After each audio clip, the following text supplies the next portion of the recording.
most NYC public school students are going through their second day of tests in ELA, English Language Arts. For a number of reasons in recent years, these statewide tests have been heavily questioned concerning their accuracy, the high stakes placed on the results for both students and teachers, and the enormous amount of classroom instruction time devoted to test prep. That's right, and to tell us why so many parents are opting out, why this movement is growing so fast, and whether or not this is a good thing for our students, we want to welcome back New York State Assemblymember Walter Mosley, representing neighborhoods from Fort Greene to Bed-Stuy. Thanks for joining us again on BK Live. Thank you for having me again. Yes, and Leonie Haimson, Executive Director of the student advocacy organization Class Size Matters.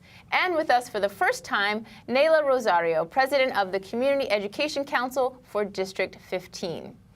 All right, so let's get started.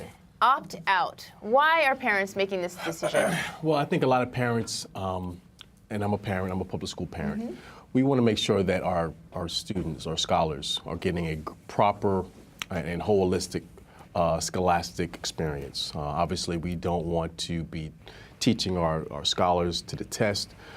Educational experience is made up of several components, whether you're talking about social skills, whether you're talking about music and arts, and whether you're talking about our core academic criteria.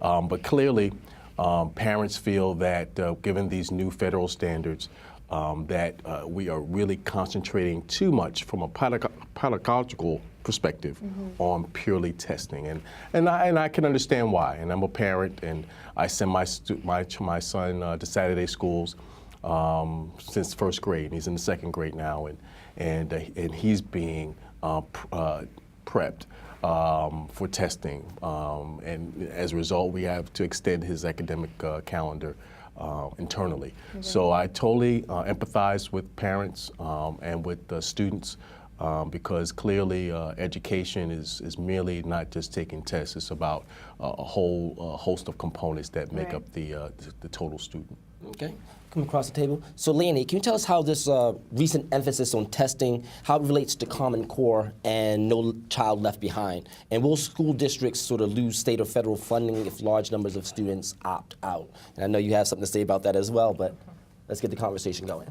There's absolutely no evidence that schools will lose either federal or state funding because of opting out. Last year, more than 35% of schools across the state had lower than 95% participation rate, which is supposedly the cutoff, and not one of them faced any consequences or loss of funding. So there's absolutely no evidence that schools will be damaged by that. This year, we expect that number to go up to 50% of districts across the state will lack that 95% participation rate that the federal government said was important. And we do not believe that they would dare take funding away from half the schools in the state. So there's no evidence for that, and I just wanted to make an additional point about the tests. What we have seen for the last 3 years with the Common Core tests, which is standards that were heavily imposed by the federal government, the tests are too long, they're full of errors, they have highly ambiguous questions on them.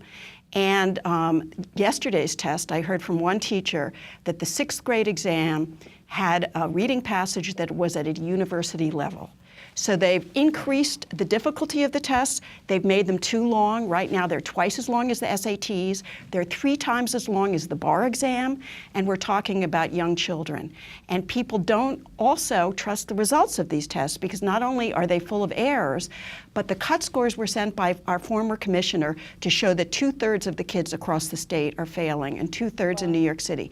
Just a few years ago, when Michael Bloomberg was running for re-election, they said that 77% of the kids in New York City were achieving at grade level. Now that's down to 1/3. We think that these cut scores were politically motivated then in order to show that schools were doing well under Michael Bloomberg. We believe that the cut scores are politically motivated now to show that the majority of our schools are failing in order to propound policies that are favored by the governor and by the hedge fund community community to privatize our public I see you schools. nodding your head Yes, right here. yes, Do you want to chime in? Or? As a parent, I definitely do think that the tests are too long and there's too much emphasis on it. I have a fourth grader who is nervous about the test, stomach aches, and I mean, and it's a big issue. I think, it's unfortunate already that we've lost, a lot of art and science in the schools, and now a big chunk of the time that my child spends in school is dedicated to test prep. Like the Assemblyman, my child also attends Saturday school, and Saturday class has become just test prep. And in total, kids are spending 7 hours on tests. Test prep. Wow, that's incredible. Which is a lot, Right. and I think it's time that, as parents we stand up and really say, we don't want this anymore. And this movement is a parent-led movement. It's not just the UFT and it's not just the union. This is definitely, it's more than that. Parents are really interested and we care, and we're going to stand up to Albany and say that, this is not what we want for our kids. Okay. Right. Well, how do you stand up to Albany? Is this politically motivated? What is going on with Albany? Well, I'm not going to talk about the politics. We do believe that there's some form of motivation as it relates to electoral politics, who supports who doesn't support a particular candidate, and the ramifications and the payback that comes from this. But at the same time, we as legislators understand that regardless of what the politics say, we have to make the best out of a very bad situation. Given the fact that the governor, with the Silver v. Pataki ruling, where it now sets the parameters, where the governor has more power in terms of how the budget is going to be passed and what's going to be in the budget, has driven policy in this particular budget almost over that of the fiscal initiatives that should be the primary concern of passing a statewide budget of $141 billion. As a result, when we don't have the tools and the alternative pathways to keep a government running, as a result, the governor can either, at the very end of the budget season, tell us we can take it or leave it. If we don't take it, we shut down the government. We don't want to do that to anyone. We don't want to have people not being able to, pay their bills or tend to their families or pay their mortgages or rent. At the same time, if we do take it, we take everything that comes with his original budget in terms of the policies that were attached in the 30-day budget amendments. So, it's either or situation. It's a very difficult situation to be in because we also understand that there are other policy measures that are also attached to that, whether we're talking about ethics reform, whether we're talking about record-setting dollars that are allocated to public, to housing. We're in a housing crisis. So as legislators, we know that the rules need to be changed. Unfortunately, those are things we're going to have to deal with in an amendment, a constitutional amendment that would have to be given to the voters to vote on. It got defeated back in 2007. I don't think that maybe people understood the importance of that amendment. But at the same time, we're going to have to, maybe revisit that again. But there are rules and standards that we're handcuffed as legislators during this legislative process in this budget season that we can't overcome unless we make some real difficult decisions as individual legislators and as a collective body within the Assembly. Now, speaking of those difficult decisions, I'm going to get back to what you said, but we do have a quote from Meryl Tiss, the Chancellor of the New York Board of Regents. I'll bring that up 1 second. She said that those who call for opting out really want New York to opt out of information that help parents and teachers understand how well students are doing. You keep shaking your head. Under federal regulations, if a school has less than 95% of its students participating in the assessments, the school could lose significant federal funding. Opting out could cost us much of the progress we have made and damage the work that still needs to be done by our most valuable our most vulnerable students. You've already said that we don't think that that's so Ken true. Wagner, who's the deputy commissioner, already said publicly that we are not going to lose funding. Right. So and then about the information part, I trust our best principals and our best teachers. And many of our superintendents have also said that they get no useful information from these tests. So superintendent statewide, Jamal Bowman, principal in Brooklyn, Liz Phillips, principal in, Jamal in the Bronx, Liz Phillips in Brooklyn, Carol Burris, who is principal of the year out on Long Island, said no useful information is given schools or teachers or even superintendents from these tests. I can tell you that only 3% of English language learners statewide pass the test, only 5% of special needs students. And the state, I was on a television show with the Associate Commissioner for Bilingual Ed, the state education. She said that she agreed that English language learners, we cannot get any useful information. This test is much too hard for them.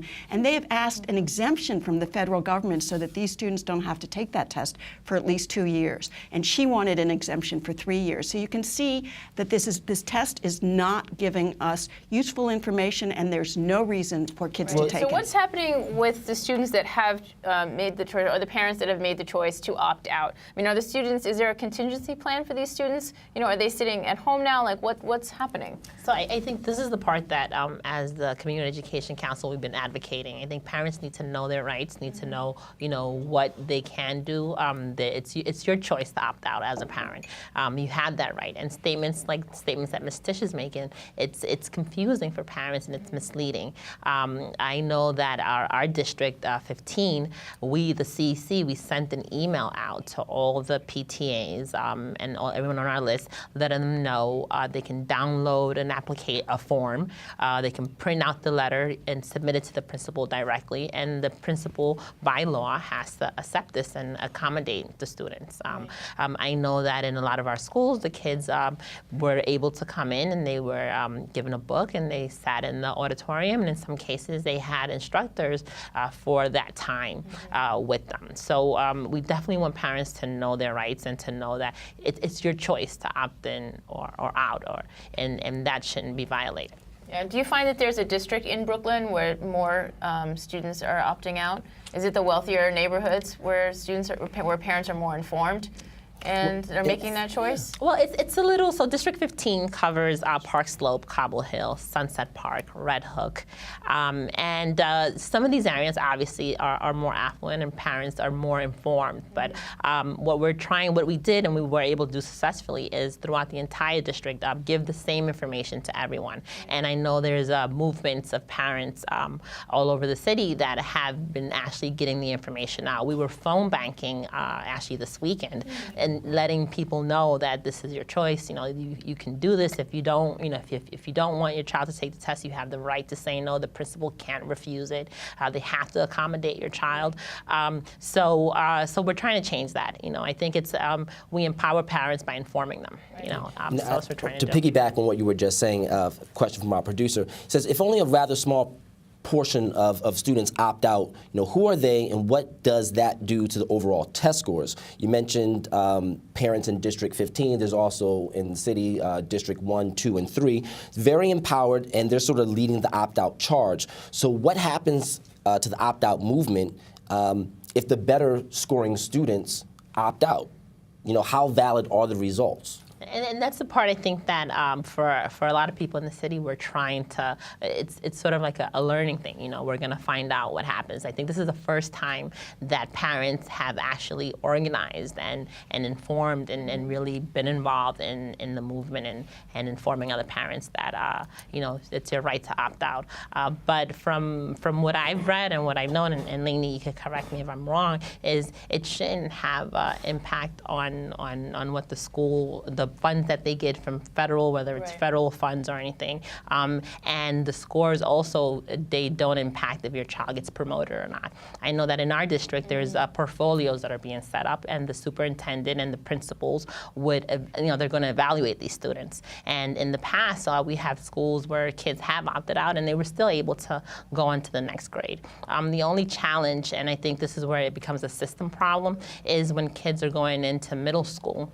So different schools in different districts take different things in different tests. So it's important that parents are aware, of the consequences or, the criteria that schools have. So if they choose to opt out, maybe a school like Hunter College High School, for example, which is a competitive school, or prep, they may look at these things. Okay. And then the issue with Pearson, so they produce the test and the test prep materials, and they have a $32 million contract with the government. Conflict of interest? Yeah. What are your take? What's your take on that? It's about the money? As legislators, Is it about the money, and right? actually I had a nice conversation with one of my colleagues last night at a dinner I saw her.